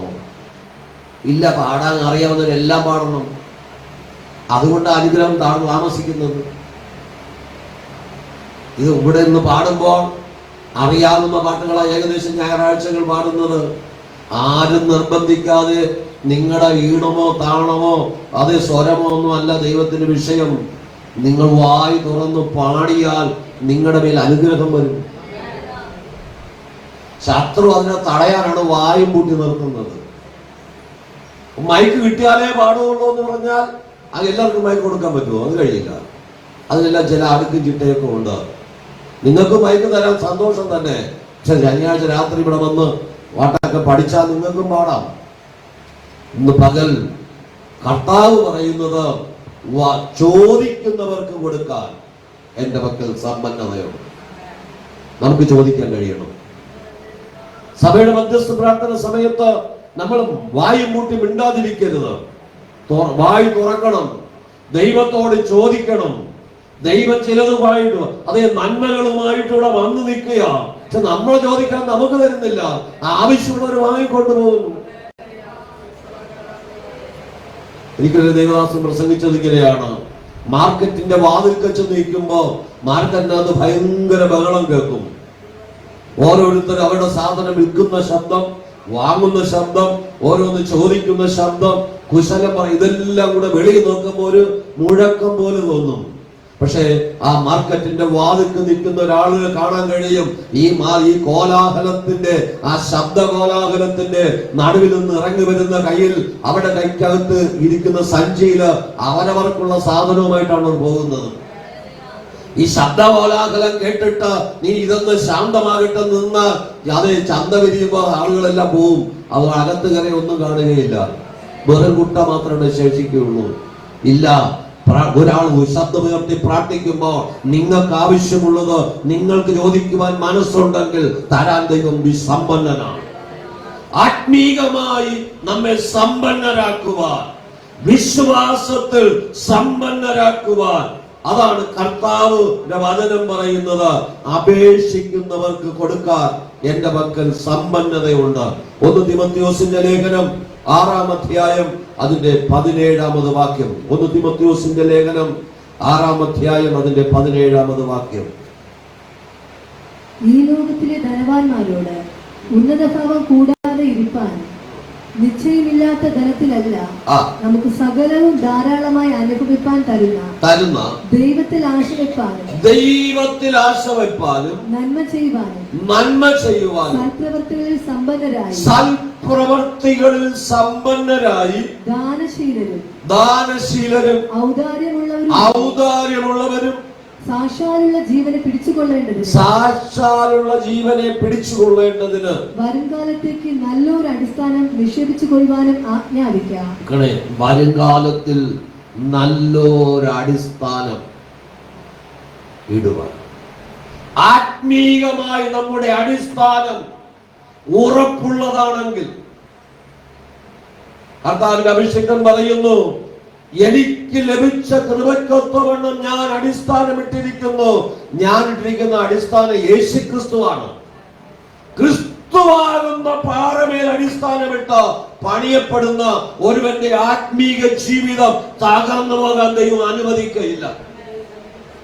വഴിയിൽ വെച്ച് പട്ടുപോകാൻ ദൈവം അനുവദിക്കയില്ല. ദൈവം ആഗ്രഹിച്ചത് പൂർത്തീകരിക്കാതെ ഈ ലോകത്ത് നിന്ന് മാറുവാൻ ദൈവം അനുവദിക്കയില്ല. ആത്മീകമായി നമ്മൾ സമ്പന്നരായി തീരണം. ദൈവ വിഷയമായി നമ്മൾ സമ്പന്നരായി തീരണം. ഇവിടെ തിമോഥെയോസിനെ അഭിഷേകം പഠിപ്പിക്കുക, നീ സൽപ്രവർത്തികളിൽ സമ്പന്നരായി തീരണം. ഈ ലോകത്തിൽ എന്തെങ്കിലും ചെയ്യുവാൻ കഴിഞ്ഞാൽ അതാണ് ഏറ്റവും ശ്രേഷ്ഠത. നമ്മുടെ ജീവിതത്തിൽ സൽപ്രവർത്തികൾ സമ്പന്നരായി തീരുവാൻ എത്രമാത്രം ദാഹവും ആർത്തിയും നമുക്കുണ്ട്. നമ്മുടെ വീട്ടില് അല്ലെങ്കിൽ നമ്മുടെ പ്രിയപ്പെട്ടവര്, നമ്മുടെ ബന്ധത്തില് ആർക്കെങ്കിലും കുഞ്ഞുങ്ങൾക്ക് നല്ല ഡ്രസ് ഇല്ലെങ്കിൽ, പ്രായമുള്ളവർക്ക് നല്ല വസ്ത്രമില്ലെങ്കിൽ, അത് നമ്മുടെ അധ്വാനത്തിനൊരു ഓഹരി കൊണ്ട് അവരെ പോഷിപ്പിക്കുന്നത് നല്ലതാണ്. അവർ മരിച്ചു കഴിഞ്ഞിട്ട് വില കൂടിയ വസ്ത്രം വാങ്ങിച്ചുകൊണ്ടിട്ട് ഒരു കാര്യവും ഇല്ല. ഇന്നത്തെ ആളുകൾക്ക് ഒരുപാട് വ്യത്യാസം വന്നു. പണ്ട് എൻ്റെ ബാല്യകാലത്തിലാണെങ്കിൽ ഒരാൾ മരിച്ചാൽ പിന്നെ എത്ര ഡ്രസ്സെന്ന് അറിയാമോ കൊണ്ട് അതിൻ്റെ പുറത്തുകൂടെ ഇടുന്നത്? 10, 12, 15 ഒക്കെ ജോഡി ഡ്രസ്സ് അവിടെ നിന്ന് എടുത്ത് മാറ്റി ഇട്ട് കൊണ്ടുപോകുന്നത് ഞാൻ കണ്ടിട്ടുണ്ട്. ഇത് മാറ്റുന്ന ആളിന് ഒരു ചുമട് ഡ്രസ്സ് കാണും. ജീവിച്ചിരിക്കുമ്പോൾ വന്നൊരു തോർത്ത് പോലും വാങ്ങിച്ചു കൊടുക്കാൻ സമയമില്ലാത്ത ആളുകൾ ഇന്ന് പകൽ ജീവിച്ചിരിക്കുമ്പോൾ ചെയ്യുവാൻ നമുക്ക് എന്തെങ്കിലും ചെയ്യാൻ കഴിയുമോ? ഇവിടെ കർത്താവ് പറഞ്ഞ സൽപ്രവൃത്തികളിൽ സമ്പന്നരായി നമ്മൾ മാറണം. അതാണ് ദൈവം ആഗ്രഹിക്കുന്നത്. അപ്പൊ നമ്മൾ ആത്മീകമായി സമ്പന്നരും, വിശ്വാസത്തിൽ സമ്പന്നരും, ദൈവ വിഷയമായി സമ്പന്നരുമായി തീരുമ്പോൾ സൽപ്രവർത്തികൾ സമ്പന്നരായി തീരാൻ ആരും നമ്മൾ ഉപദേശിക്കേണ്ട കാര്യമില്ല. ഇതെല്ലാം ദൈവം എനിക്ക് തന്നതാണെന്നുള്ള ചിന്ത നമ്മുടെ ജീവിതത്തിൽ വരുമ്പോഴാണ് നമുക്ക് മറ്റുള്ളവരെ കുറിച്ച് കരുതലും അതേ ഭാരവും ഉണ്ടാകുന്നു. 1 കൊരിന്ത്യർ ലേഖനം 1-ാം അധ്യായം 27-28 വാക്യങ്ങൾ വായിക്കുമ്പോൾ, ജ്ഞാനികളെ ലജ്ജിപ്പിപ്പാൻ ദൈവം ലോകത്തിൽ ഭോഷത്വമായത് തിരഞ്ഞെടുത്തു. ബലമുള്ളതിനെ ലജ്ജിപ്പിപ്പാൻ ദൈവം ലോകത്തിൽ ബലഹീനമായത് തിരഞ്ഞെടുത്തു. ഉള്ളതിനെ ഇല്ലായ്മയാക്കുവാൻ ദൈവം ലോകത്തിൽ കുലഹീനവും നികൃഷ്ടമായതും ഏതുമില്ലാത്തതും തിരഞ്ഞെടുത്തു. ദൈവസന്നിധിയിൽ ഒരു ജഡവും പ്രശംസിക്കാതിരിക്കേണ്ടതിന് തന്നെ. എന്തുകൊണ്ടാണ് കർത്താവ് ഇതിനെ ചെയ്യുന്നത്? ദൈവസന്നിധി ഒരു ജഡവും പ്രശംസിക്കാതിരിക്കുക, ദൈവ വിഷയമായി സമ്പന്നരായി തീരുക. എനിക്ക് കഴിയുമെന്ന് പറഞ്ഞാൽ എന്താ കഴിയുന്നത്? ഒന്നും കഴിയുന്നില്ല. നമ്മുടെ ദൈവം അത്ഭുതങ്ങളുടെ ദൈവമാണ്. ദൈവത്തിന്റെ സന്നിധിയിൽ കഴിഞ്ഞ ദിവസം ഒരു സഹോദരന് വേണ്ടി പ്രാർത്ഥിക്കാനായിട്ട് പോയി. ഷുഗർ കൂടിയിട്ട് 3 പേരിൽ ഇങ്ങനെ താഴ്ന്നു പോയി. കൈ പിടിച്ച് പൊക്കിയാലേ ഉയർത്താൻ കഴിയുള്ളൂ. ഞാൻ അവിടെ എന്ന് ചിന്തിച്ചു, ഒരു 20 വർഷത്തിന് മുമ്പാണെങ്കിൽ 3 പേര് വേണം അദ്ദേഹത്തെ പിടിച്ചു കെട്ടാൻ. അത്ര ബലശാലി. പക്ഷേ ഇപ്പോഴത്തെ സ്ഥിതിയോ വിരലുകൾ ഉയരുന്നില്ല. ഷുഗർ കൂടിയിട്ടാണെങ്ങനെ എന്നാണ് അദ്ദേഹം പറഞ്ഞത്. ഇന്ന് പകൽ നമ്മെ ബലത്തോടെ ദൈവം നിർത്തിയിരിക്കുന്നുവെങ്കിൽ അത് ദൈവത്തിന്റെ കരുണയല്ലേ. ഒരുപാട് പ്രയാസങ്ങളും പ്രതിസന്ധികളും ഒക്കെ നമുക്കുമുണ്ട്. പക്ഷേ നമ്മുടെ അകത്തെ മനുഷ്യ ശക്തിയോടെ ബലപ്പെടുവാൻ കർത്താവ് ഒരു ജഡവും ദൈവസന്നിധി പ്രശംസിക്കാതിരിക്കാനാണ് ഒരു യോഗ്യതയില്ലാത്ത നമ്മെ കർത്താവ് തിരഞ്ഞെടുത്തത്. എന്തെങ്കിലും യോഗ്യത ഉണ്ടെന്ന് തോന്നിയിട്ടുണ്ടെങ്കിൽ ഏറ്റവും ഉത്തമ ഉദാഹരണമാണ് മോശ. മോശയെ കർത്താവ് വിളിച്ചു. മോശയിലൂടെ ദൈവം ചെയ്തതുപോലെ ലോകത്തിൽ ആരിലൂടെ ദൈവം ചെയ്തില്ല. പക്ഷേ 80-ാമത്തെ വയസ്സ് ദൈവം മോശയെ മുൾപ്പടർപ്പിൽ നടുവിൽ നിന്ന് വിളിച്ചു. 120-ാമത്തെ വയസ്സിൽ പിസ്ഗാ കൊടുമുടിയുടെ മുകളിൽ വെച്ച് സ്വർഗത്തിൽ ദൈവം മോശയെ എടുത്തോണ്ട് പോയി. അല്ലെ? യൂദാലേഖനം 9-ാം വാക്യം വായിക്കുമ്പോഴാണ് പറയുന്നത്, മോശയുടെ ശവശരീരം ദൂതന്മാർ കൊണ്ടുപോയി എന്നാണ്. മോശയുടെ ശവക്കുഴി ഭൂമിയിൽ ആരും 120-ാമത്തെ വയസ്സ് വരെ ആ കൊടുമുടിയുടെ മുകളിൽ കയറുമ്പോഴും മോശയുടെ വിക്ക് ദൈവം മാറ്റിയില്ല. എന്താ കാര്യം? മോശയ്ക്ക് ദൈവത്തിന് ഒരു വാക്ക് മതി. 40 ദിവസം ദൈവസന്നിധിയിൽ ഇരിക്കാനായിട്ട് മോശയെ ബലപ്പെടുത്തിയത് തന്റെ വിക്കാണ്. ഒന്ന് സംസാരിക്കാൻ പോലും അറിയാത്ത എന്നെ 40 ദിവസം ദൈവസന്നിധി പിടിച്ചിരുത്തി. കർത്താവിന്റെ സന്നിധിയിൽ വന്ന് ചില മണിക്കൂറുകൾ ഇരിക്കാൻ മനസ്സുണ്ടെങ്കിൽ അത് ദൈവത്തിന്റെ നീതിയാണ്. നമുക്ക് പ്രശംസിക്കാനോ പുകഴാനോ ഒന്നും ഇല്ല. ദൈവ വിഷയമായി സമ്പന്നരായി തീർന്ന ലോകത്തിൽ നമ്മുടെ നന്മയെ ചോർത്തിക്കൊണ്ടുപോകുവാൻ ഒരു ശക്തിയെ ദൈവം അനുവദിക്കുകയില്ല. നമ്മുടെ അകത്തെ മനുഷ്യൻ ശക്തിപ്പെടണം. അതേ കർത്താവ് പറയുന്നു, ജ്ഞാനിയെ ലജ്ജിപ്പിപ്പാൻ ദൈവം ഭോഷത്വമായത്, ഉള്ളതിനെ ഇല്ലാതെയാക്കുവാൻ നികൃഷ്ടമായതിനെ ദൈവം, നമ്മൾ ലോകത്തിൽ നികൃഷ്ടമായതായിരുന്നു, കർത്താവ് നമ്മെ തിരഞ്ഞെടുത്തു, മാന്യത തന്നു. അതേ, ദൈവം മക്കളെന്നുള്ള പദവിയും അധികാരവും തന്നു. അതാണ് നമുക്കുള്ള ശ്രേഷ്ഠത. 2 കൊരിന്ത്യർ ലേഖനം 6-ാം അധ്യായം അതിന്റെ 10-ാമത് വാക്യം വായിക്കുമ്പോൾ, 2 കൊരിന്ത്യർ 6:10, ദുഃഖിതരെങ്കിലും എപ്പോഴും സന്തോഷിക്കുന്നവർ, ദരിദ്രരെങ്കിലും പലരെയും സമ്പന്നരാക്കുന്നവർ. ദുഃഖിതരെങ്കിലും എപ്പോഴും സന്തോഷിക്കുന്നവർ, ദരിദ്രരെങ്കിലും പലരെയും സമ്പന്നരാക്കുന്നവർ, ഒന്നുമില്ലാത്തവരെങ്കിലും എല്ലാം കൈവശമുള്ളവരായി തന്നെ. മക്കളെ, അതാണ് ദൈവമക്കളുടെ പ്രത്യേകത. നമ്മുടെ ഇല്ലായ്മാരോടും പറയാതെ നമ്മുടെ ഞെരുക്കത്തിലും വേദനിക്കുന്നവരെ ആശ്വസിപ്പിക്കുക, പട്ടിണി കിടക്കുന്നവനെ സഹായിക്കുക. നമ്മളെ കൈ തുറക്കുന്നത് അത് ദൈവത്തിന്റെ കൃപയാണ്. ദൈവത്തിന്റെ സ്നേഹം നമ്മിൽ വസിക്കുന്നത് കൊണ്ടാണ്. ദുഃഖിതരെങ്കിൽ എപ്പോഴും സന്തോഷിക്കുന്നവർ. അപ്പൊ ദൈവമക്കളുടെ മുഖത്ത് നോക്കിയാൽ എപ്പോഴും സന്തോഷമുണ്ടാകും. എന്താ കാര്യം? അവർക്ക് ബന്ധം ഈ ലോകത്തിലല്ല, പിന്നെ ഉയരങ്ങളിലാണ്. ആ കർത്താവുമായുള്ള ബന്ധത്തിലാണ് അവർ സന്തോഷിക്കാനായിട്ട്. ലോകം നമ്മളെ ഒരുപാട് നിവേദനിപ്പിക്കും, നിന്ദിക്കും, പരിഹസിക്കും, നമ്മുടെ നന്മകളെ ചോർത്തിക്കളയും. അതൊക്കെ ലോകം ചെയ്യും. അത് ലോകത്തിൻ്റെതായ പണിയാണ്. പക്ഷെ നമ്മൾ ഉയരങ്ങളിലേക്ക് നോക്കുമ്പോൾ നമ്മുടെ മുഖം പ്രകാശമായി തീരും. ഇതെല്ലാം ലോകം നമ്മിൽ നിന്നും നഷ്ടപ്പെടുത്തി കൊണ്ടുപോകുമ്പോഴും നമുക്ക് പ്രത്യാശയ്ക്ക് വകയുണ്ട്. നമുക്കൊരു രാജ്യം എൻ്റെ അപ്പൻ ഒരുക്കുന്നു. ഈ ലോകത്തിലുള്ള മുഴുവനും നഷ്ടപ്പെട്ടു പോകും, പക്ഷെ നശിച്ചു പോകാത്ത ഒരു രാജ്യം കർത്താവ് നമുക്കായി ഒരുക്കും. ആ ഒരു വെളിപ്പാടാണ് നമ്മെ സന്തുഷ്ടരാക്കി തീർക്കുന്നത്, സന്തോഷമുള്ളവരാക്കി മാറ്റുന്നത്. അപ്പൊ നമ്മുടെ ദൈവം നമ്മെ അതിശയകരമായി നടത്തുവാൻ സർവശക്തിയുള്ള ദൈവമാണ്. ഈ ദൈവത്തിന് കഴിയാത്തതായിട്ടൊന്നുമില്ല. അപ്പോൾ എല്ലായ്പ്പോഴും സന്തോഷിപ്പാൻ. ജയിലറായി കിടന്നുകൊണ്ട് പൗലോസ് ഫിലിപ്പിയ ലേഖനം 4:4 എഴുതുകയാ, എപ്പോഴും സന്തോഷിപ്പീൻ, എപ്പോഴും സന്തോഷിപ്പീൻ, ഇടവിടാതെ പ്രാർത്ഥിപ്പീൻ. കാരാഗ്രഹത്തിനകത്ത് കിടന്നുകൊണ്ടും സന്തോഷിക്കാൻ കഴിയുന്ന ആ സന്തോഷം നമുക്കതിന്റെ അറ്റത്തോലെത്താൻ കഴിഞ്ഞിട്ടുണ്ടോ? അല്ലേ? നമുക്ക് കാലിലൊരു മുള്ളു കൊണ്ടാൽ ആ വേദന പോലും സഹിക്കാൻ കഴിയുന്നു.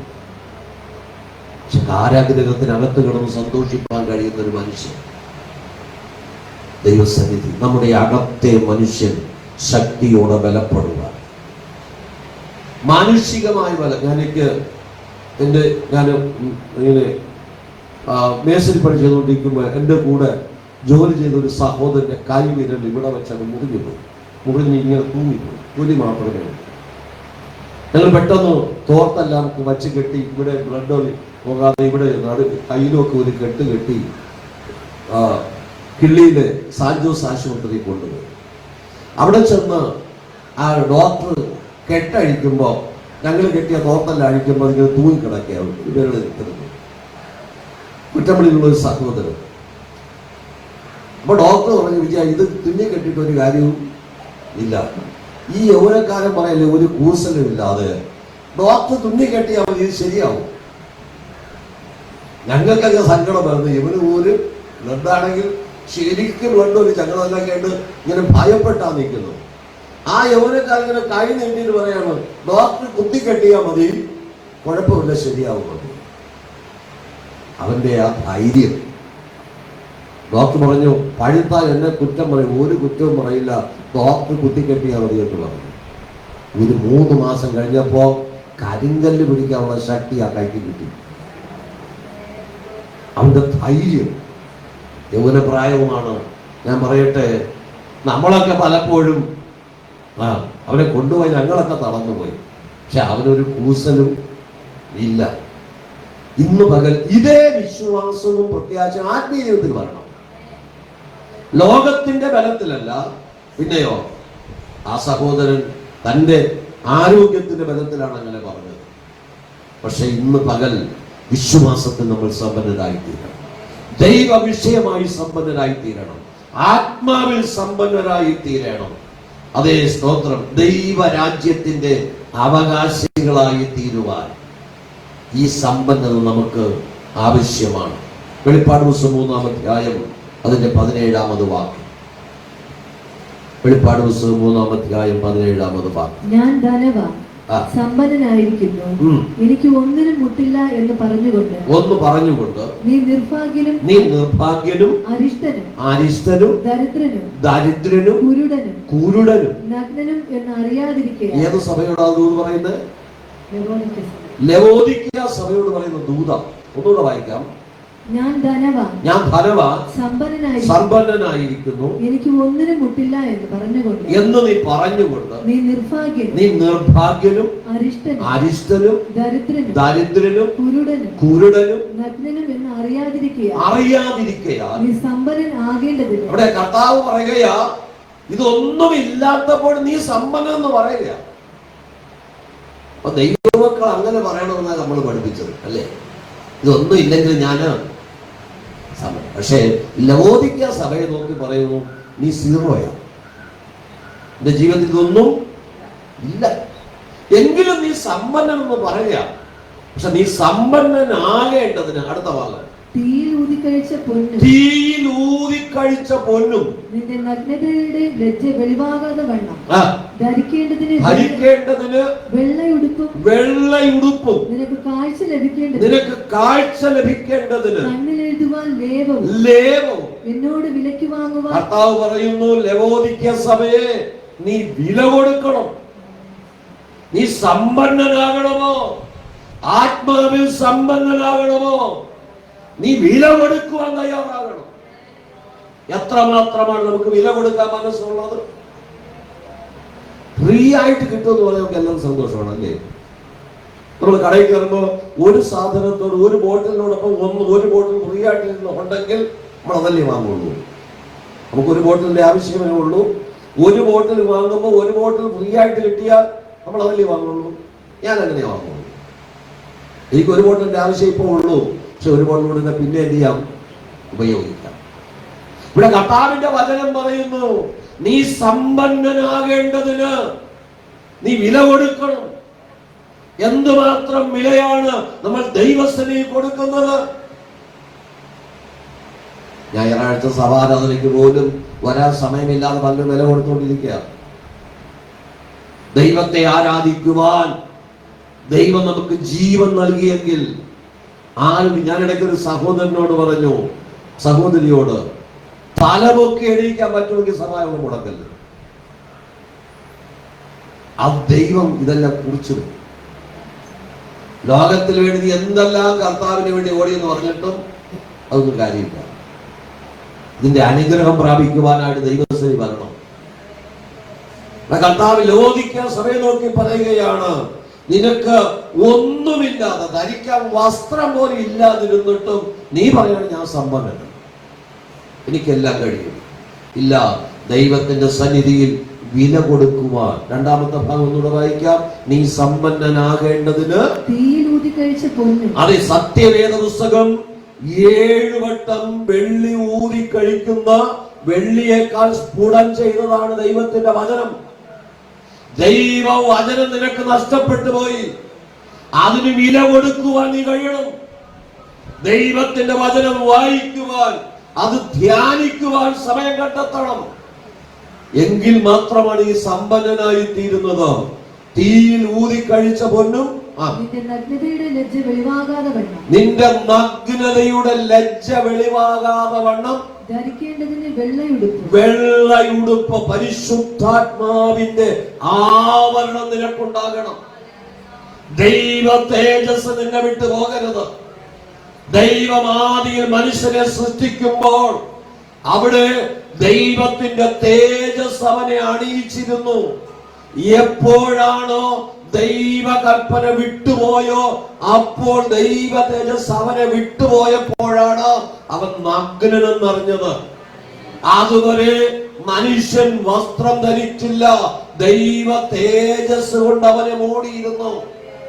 നിന്റെ നഗ്നയുടെ ലജ്ജ വെളിവാകാതെ വണ്ണം ധരിക്കുവാൻ വെള്ളയുടുപ്പ് ദൈവത്തിന്റെ തേജസ് കൊണ്ട് നീ നിറയപ്പെടണം. മത്തായി സുവിശേഷം 10-ാം അധ്യായത്തിൽ പറയുന്നു, ഒരുവനെ വിട്ട് പിശാച് ഇറങ്ങിപ്പോയാൽ അവൻ ഇടങ്ങിപ്പോയ ഇടം അടിച്ചുവാരി വൃത്തിയാക്കിയിരിക്കുന്നു എന്ന് കണ്ടാൽ തന്നെക്കാൾ ബലവാന്മാരായ 7 പേരെയും കൂടെ കൂട്ടി മടങ്ങി വരും. പിന്നത്തെ സ്ഥിതി മുമ്പിലത്തെക്കാളും വല്ലാതെയാണ്. ചില വിഷയങ്ങളുമായി പ്രാർത്ഥിക്കാൻ വരുന്നവരോട് ഞാൻ പറയാറുണ്ട്, ഞാൻ അവിടെ പ്രാർത്ഥിച്ചിട്ട് ഒരു കാര്യമില്ല. നിങ്ങൾ ദൈവത്തിന് യഥാസ്ഥാനപ്പെട്ട ദൈവകൃപയിൽ വരാതെ ഞാൻ വന്ന് പ്രാർത്ഥിച്ച് നിങ്ങളുടെ സ്വസ്ഥത നഷ്ടപ്പെടുകയുള്ളൂ. ഞാൻ അവിടെ ഭരിക്കുന്ന പിശാചെല്ലാം കൂടെ ഞാൻ അങ്ങോട്ട് ചെല്ലും, യേശുവിന്റെ നാമത്തിൽ പോന്ന് പറയുമ്പോ അതങ്ങ് പോകും. ഞാൻ ഇങ്ങോട്ട് ഇറങ്ങുമ്പോ ഇവര് പിന്നെയും പഴയ സ്ഥിതിയാണ്. ഇവർക്ക് വചനവും വേണ്ട, ദൈവത്തെയും വേണ്ട, ദൈവകൃപയും വേണ്ട, കൂട്ടായ്മയും വേണ്ട. ഇത് വേറെ 7 പേരെ കൂടെ കൂട്ടിക്കൊണ്ട് വരും. ഇനി അവിടെ സ്വസ്ഥത കൊടുക്കരുത് അല്ലേ?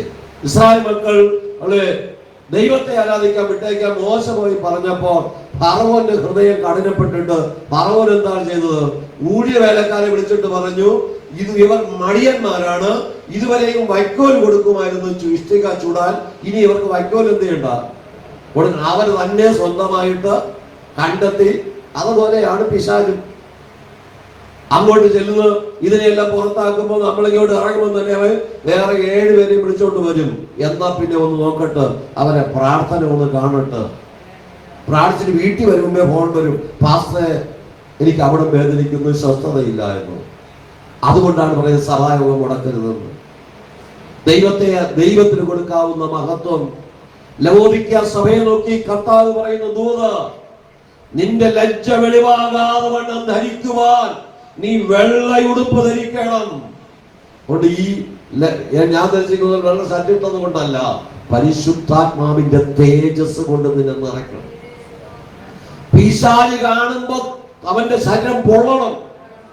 നിന്റെ അകത്ത് പിശാചിന് കയറാൻ കഴിയാതെ വണ്ണം ആ തേജസ്സിന്റെ വസ്ത്രം നീ ധരിച്ചാൽ നിന്റെ അടുക്കലേക്ക് വരുമ്പോൾ അവന്റെ ശരീരം പൊള്ളണം. അങ്ങനെ ദൈവമഹത്വം എന്റെ മേല് നിങ്ങളുടെ മേല് ഇന്ന് പകൽക്കാലം ഇറങ്ങി വന്ന ഒരു വസ്ത്രം പോലെ ധരിക്കുക. എത്ര പേർ വില കൊടുക്കാൻ തയ്യാറാണ്? ഇന്ന് പകൽ ദൈവത്തിന്റെ മഹത്വം വെളിപ്പെടുന്ന ദിവസമാണ്.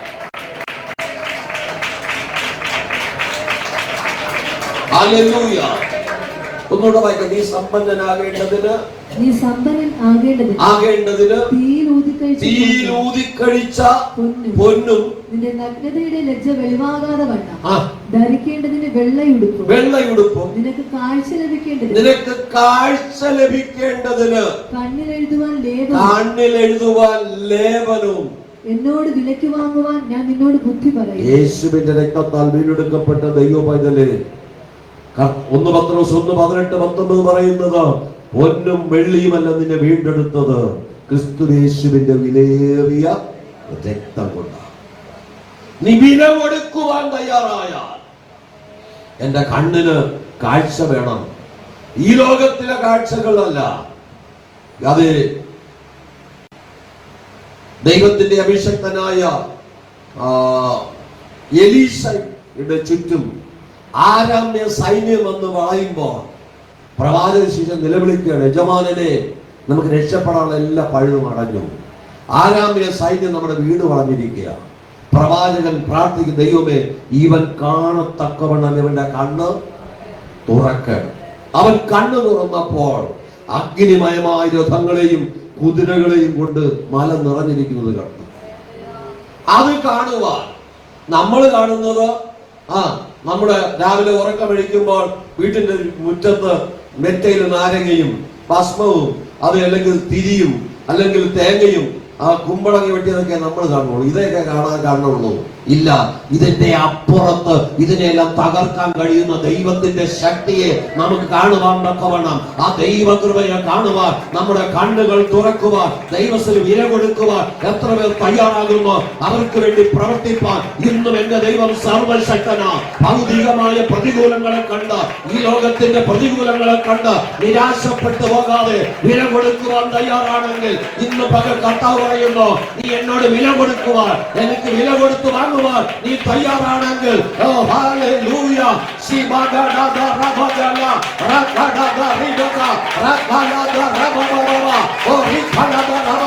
ശാസ്ത്രയുടെ കെട്ടുകളെ എന്റെ കർത്താവ് അഴിക്കുക, ശാസ്ത്രയുടെ കെട്ടുകൾ അഴിക്കുക, ശാസ്ത്രയുടെ കെട്ടുകൾ അഴിക്കുക.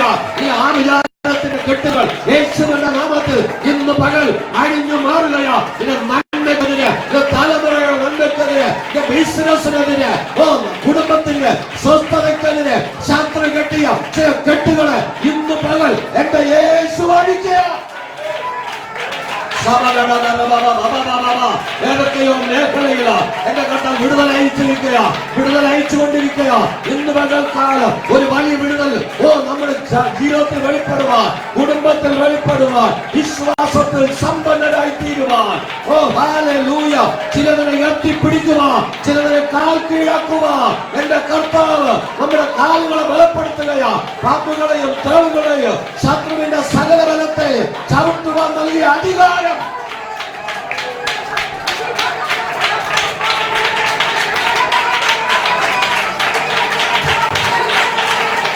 ചില രോഗത്തിന്റെ കെട്ടുകൾ അഴിയുക, ചില ശാപത്തിന്റെ കെട്ടുകൾ അഴിയുക, ചില ഉയർത്തുകയില്ലെന്ന് വാദിക്കുന്ന ചില വെല്ലുവിളികള്, ചില പാരമ്പര്യ ശക്തിയുടെ പോരുകള് യേശുവിന്റെ നാമത്തിൽ അഴിഞ്ഞു മാറുകയാണ്.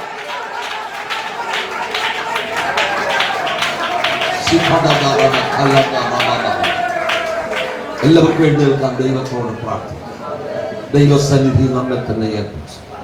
എല്ലാ കണ്ണുകളും അടച്ച് ഒരു നിമിഷം, കർത്താവേ, ദൈവം എനിക്ക് നൽകിയ സാഹചര്യങ്ങൾക്കൊത്തവണ്ണം ഞാൻ ആത്മാവിൽ സമ്പന്നനാണോ? ദൈവം എനിക്ക് നൽകിയ ഭൗതിക നന്മകൾക്കൊത്തവണ്ണം ഞാൻ ആത്മാവിൽ സമ്പന്നനാണോ? എവിടെയെങ്കിലും ഞാൻ ബലഹീനനാണെങ്കിൽ ഇന്ന് പകൽ ലവോദിക്ക സഭയെ നോക്കി കർത്താവിന് പറയുവാനുള്ളത്, നീ അരിഷ്ടനും ദരിദ്രനും നഗ്നനും കുരുടനുമായിരിക്കെ ഞാൻ സമ്പന്നനാണെന്ന് പറഞ്ഞുകൊണ്ടിരിക്കാതെ, നീ സമ്പന്നനാകേണ്ടതിന് എന്നോട് വില കൊടുത്ത് ചിലത് വാങ്ങുക. Hallelujah, hallelujah. തീയിൽ ഊതിക്കഴിച്ച പൊന്നും നിന്റെ ലജ്ജ വെളിവാകാതെ വണ്ണം ധരിക്കുവാൻ വെള്ളയുടുപ്പും കണ്ണിലെഴുതുവാൻ ലേപവും എന്നോട് വിലയ്ക്ക് വാങ്ങുവാൻ. ലവോദിക്ക സഭയെ നോക്കി കർത്താവ് ദൂത് പറയുമ്പോൾ, കർത്താവേ, ഞാൻ അങ്ങയുടെ സന്നിധി കുറവുള്ള വ്യക്തിയാണ്. ദരിദ്രനെ നോക്കി പറഞ്ഞു, നീ വിശ്വാസത്തിൽ സമ്പന്നനാകണം. വിശ്വാസത്തിൽ സമ്പന്നനായി തീർന്നാൽ, ആത്മീകമായി സമ്പന്നനായി തീർന്നാൽ, അതോടൊപ്പം അതേ ഭൗതികമായ ഇതെല്ലാം ദൈവം തരും. കർത്താവിന്റെ സന്നിധിയിൽ നമുക്ക് വില കൊടുക്കുവാൻ കഴിയുമോ? എല്ലാ കണ്ണുകളും അടയട്ടെ. അടുത്തിരിക്കുന്ന വ്യക്തിയെ നോക്കണ്ട, ആ കണ്ണുകളെ അടച്ച് സ്വർഗത്തിലേക്ക് നമ്മുടെ ഹൃദയത്തെ ഉയർത്തി ചില നിമിഷങ്ങൾ ദൈവസന്നിധി പ്രാർത്ഥിക്കാമോ? 1-2 മിനിറ്റുകൾ ഞാൻ നിങ്ങൾക്ക് തരുന്നു. നിങ്ങളുടെ ആവശ്യങ്ങൾ ദൈവത്തോട് പറയുക. തകർന്ന ഹൃദയത്തോടെ നാളെ രാവിലെ ഞാൻ എത്ര പേരോട് വാക്കു പറയണമെന്ന് ഭാരത്തോടെ ആയിരിക്കുന്ന ഇതിനകത്തുണ്ട്. 1 ഇഞ്ച് പോലും മുന്നോട്ട് പോകാൻ കഴിയാതെ, അടുത്ത സ്റ്റെപ്പ് വയ്ക്കാൻ കഴിയാതെ ഭാരത്തോടെ ആയിരിക്കുന്നവരുണ്ട്. നിന്റെ വിഷയ ലോകത്തിൽ ആരോടും പറഞ്ഞില്ലെങ്കിലും ഉള്ളതുപോലെ അറിയുന്ന ഒരു അപ്പൻ ഇവിടെ ഉണ്ട്. അഗ്നിജ്വാലയ്ക്കൊത്ത കർത്താവിന്റെ സന്നിധിയിൽ മറഞ്ഞിരിക്കുന്നതായിട്ടൊന്നുമില്ല. അധരം തുറന്ന് പ്രാർത്ഥിച്ചോ. കുഞ്ഞുങ്ങളുടെ വിദ്യാഭ്യാസത്തിന്റെ അനുഗ്രഹത്തിന് വേണ്ടി കുഞ്ഞുങ്ങൾ പ്രാർത്ഥിച്ചോ. എനിക്ക് സ്വർഗത്തിന് ദൈവം ജ്ഞാനം നൽകണമേ. ഓ ഹല്ലേലൂയ. കൂട്ടുകാരിൽ പരമായ ആനന്ദ തൈലം കൊണ്ട് എന്നെ അഭിഷേകം ചെയ്യുന്ന ഒരു ദൈവമുണ്ട്. ഇന്ന് പകൽ ആ സ്വർഗത്തിലെ ജ്ഞാനത്തലിനെ നിറയ്ക്കണമേ എന്ന് യാക്കോബ് പറയുന്ന, ഒരുവന് ജ്ഞാനം കുറവാണെങ്കിൽ ഭക്ഷിക്കാതെ ഔദാര്യമായി തന്നെ പറയുന്നത് ദൈവത്തോട് ചോദിക്കാം. ആർക്കൊക്കെ ദൈവത്തോട് ചോദിക്കാൻ മനസ്സുണ്ട്, ചോദിക്കുന്നവർക്ക് കൊടുക്കുവാൻ എന്റെ ദൈവം സമ്പന്നനാണ്. നമ്മൾ കേട്ടു. ഇന്ന് പകൽ വായുകളെ തുറന്ന് ആ ദൈവത്തോടൊന്ന് പറയാമോ? എന്താണ് നിനക്ക് ആവശ്യമായിരിക്കുന്നത്? അവരവർക്ക് ആവശ്യമുള്ളത് ഇന്ന് പകൽക്കാലം ഹല്ലേലൂയ അവരവർ പറക്കിയെടുക്കുവാൻ തക്കവണ്ണം ഇസ്രായേലിനോട് പറഞ്ഞു, ഓരോരുത്തരും ഭക്ഷിക്കാവുന്നത് അവരവർ പറക്കിയെടുക്കണം. മന്ന വിഴുന്നു കിടക്ക, പക്ഷേ അവരവർക്ക് ആവശ്യമുള്ള അവരവർ പറക്കണം. ഇന്ന് പകൽക്കാലം വ്യക്തിപരമായി ചിലർ പ്രാപിക്കുന്ന ദിവസമാണ്. മറ്റുള്ളവരുടെ പ്രാർത്ഥനയല്ല. ഇല്ല, ഇന്ന് പകൽ ഞാൻ ദൈവത്തിൽ നിന്ന് ചിലത് പ്രാപിച്ചിട്ട് മടങ്ങിപ്പോകുകയുള്ളൂ. എത്ര പേർക്ക് വിശ്വാസത്തോടെ പ്രാർത്ഥിക്കാൻ കഴിയോ? അവിടെ പ്രാർത്ഥന ശബ്ദം ഉയരട്ടെ, പ്രാർത്ഥനയുടെ ശബ്ദം ഉയരട്ടെ, നിലവിളിയുടെ ശബ്ദം ഉയരട്ടെ, ദൈവത്തിന്റെ മഹത്വം ശക്തിയോടെ ഉയരട്ടെ. ദൈവം മഹത്വം ചലിക്കട്ടെ, ദൈവത്തിന്റെ തേജസ് കത്തുന്ന തീ പോലെ ഇറങ്ങി വരട്ടെ, ആത്മസാന്നിധ്യം ശക്തിയോടെ ചലിക്കട്ടെ. ഓ ഹല്ലേലൂയ. ആ കരങ്ങളെ തട്ടി അന്യഭാഷകളിലോ ആ ദൈവത്തിന് മഹത്വം കൊടുക്കാം. പരിശുദ്ധനായ ദൈവത്തിന്റെ മഹത്വം ശക്തിയോടെ ഇന്ന് പകൽക്കാലം നമ്മുടെ നടുവിലുണ്ട്. ഓ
പരിശുദ്ധനായ ദൈവമേ, സ്വർഗ്ഗസ്ഥ പിതാവേ, ഈ ബലത്തോടെ ഞങ്ങളെ പറഞ്ഞേൽക്കണമേ.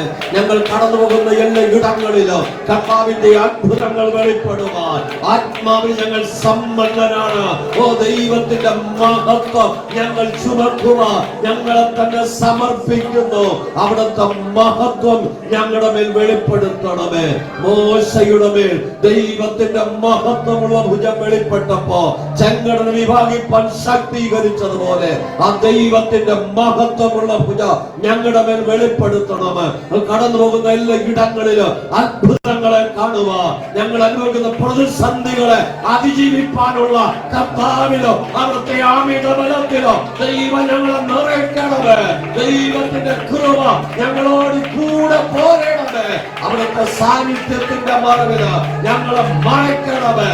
ജയോത്സവമായി ഞങ്ങളെ നടത്തണമേ. ആത്മാവിൽ സമ്പന്നരായി, ദൈവ വിഷയമായി സമ്പന്നരായി, ശാരീരികമായും ആത്മീകമായും ബലം പ്രാപിച്ച ദൈവത്തിന് മഹത്വം കൊടുക്കുന്നവരായി ജീവിപ്പാൻ, ദൈവത്തിന്റെ സന്നിധിയിൽ വില കൊടുത്ത് ആത്മാവിൽ ബലപ്പെടുവാൻ കർത്താവ് ഞങ്ങൾക്ക് കൃപ നൽകണം. അവിടുത്തെ കൃപ കൊണ്ട് നിറയ്ക്കണം. ഈ ബലത്തോടെ ഞങ്ങളെ പറഞ്ഞയക്കണം. സന്തോഷത്തോടെ സ്വഭവനങ്ങൾ പോയി സ്വസ്ഥമായി പാർത്ത് പിന്നെയും ഒരുമിച്ച് ദൈവത്തെ മഹത്വപ്പെടുത്തും വരെ ദൈവ തേജസ്സിന്റെ മറവിൽ ഞങ്ങളെ മറയ്ക്കണമേ. അവിടുത്തെ കൃപ കൊണ്ട് നിറയ്ക്കണം. യേശുവിന്റെ നാമത്തിൽ പ്രാർത്ഥനകൾ കേണം പരിശുദ്ധ പിതാവേ. ആമേൻ. നമ്മുടെ കർത്താവായ യേശുക്രിസ്തുവിന്റെ കൃപയും പിതാവാം ദൈവത്തിന്റെ സ്നേഹവും ആശ്വസിപ്പിക്കുന്ന പരിശുദ്ധാത്മാവിന്റെ മനോഹരമായ സംസർഗവും കൂട്ടായ്മയും കാവലും നടത്തിപ്പും നാം ഏവരോടും നമ്മെ കേൾപ്പിച്ച വചനങ്ങളോടും ഭൂലോകത്തിലെ സകല വിശുദ്ധന്മാരോടും കർത്താവിന്റെ വരവ് ഉണ്ടായിരിക്കുമാറാകട്ടെ. ആമേൻ. അറുക്കപ്പെട്ട കുഞ്ഞാടിന്റെ മഹത്വം. ഹല്ലേലൂയ, ഹല്ലേലൂയ, ഹല്ലേലൂയ. ആമേൻ. കർത്താവായ യേശുവേ വരേണമേ. സമാധാനത്തോടെ പോകാം.